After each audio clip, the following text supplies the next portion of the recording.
Hey y'all, this is JR, one half of the R&B representative. Shout out to my sister Naturally Elise. And this is the 16th episode of JR's Motown Life. Now, the song that I will be discussing this episode is The Supremes, When the Love Light Shines Right Through His Eyes.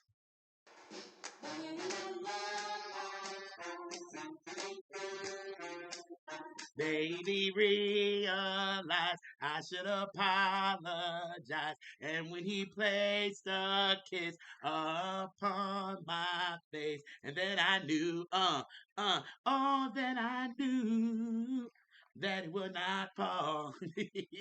Love this record, as you can see. Now, this song was released on October the 31st, 1963, and it peaked at number 2 on the R&B charts, and it peaked at number 23 on the pop charts. It was written and produced by Doja Holland. Now, around this time, the Supremes were called the No-Hit Supremes. So they couldn't buy a hit when nobody, and I mean Diana doing song solo, Mary doing some solo, and Florence doing solo. So don't let that narrative take y'all that Diana became the lead singer and then they got hits. That's not true.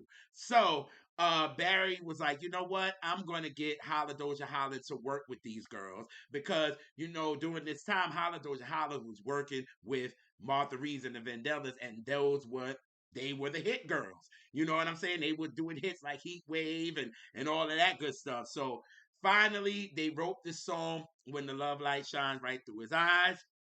And Barry really didn't like the title because he felt it was too long. And he felt like there was one of the reasons why, the Supremes couldn't get a hit because maybe the title was too long.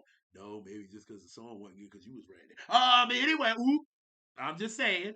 But no, and by this time, Doja Holland and them had so many hits at this time, so they was like, no, we're not gonna change it. And Barry actually was like, all right, we'll keep it. So they turned the song into the Motown Quality Group, and when they did, they approved it, and everybody thought it was a hit, and it ended up being a hit for the Supremes, and they ended up being able to go on tour with everybody, but they were the third bill. You know what I mean? They were at the bottom of the bill of the Motown, tour or like that. You know what I mean?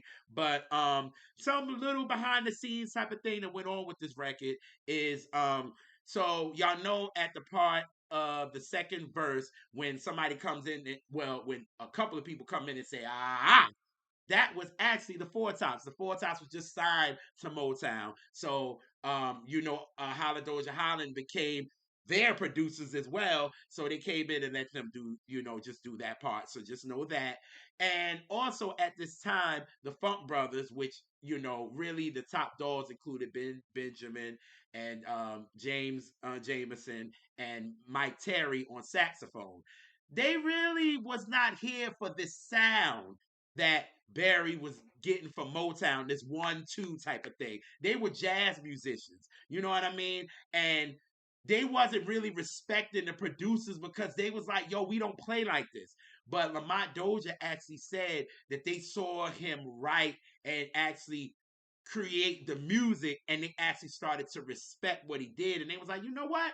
We gonna rock with what you did. And thank God they did, because the sound that we got with Motown is the Motown sound for real. So, that's another thing. And then one more thing.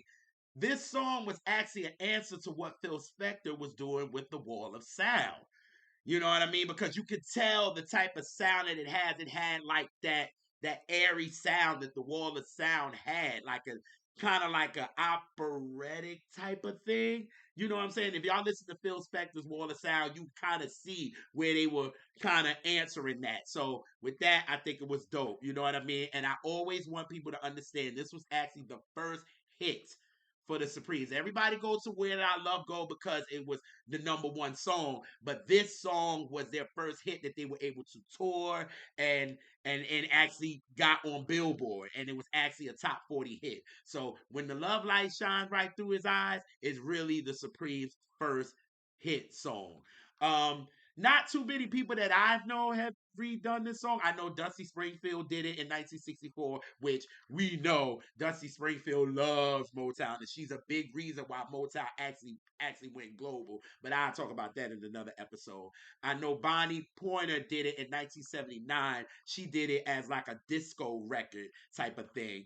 But other than that, that's kind of who really did it for real, for real. But I love this song so much, and I just remember it as a kid, and I just don't like that we kind of skip over this song and go to Where Did Our Love Go. So I felt like, you know what, for the next JR's Motown Life, why not do this song? So hopefully y'all got a little bit of a background on the song, and you learned a little bit, and hopefully I will see y'all on the next episode of JR's Motown Life.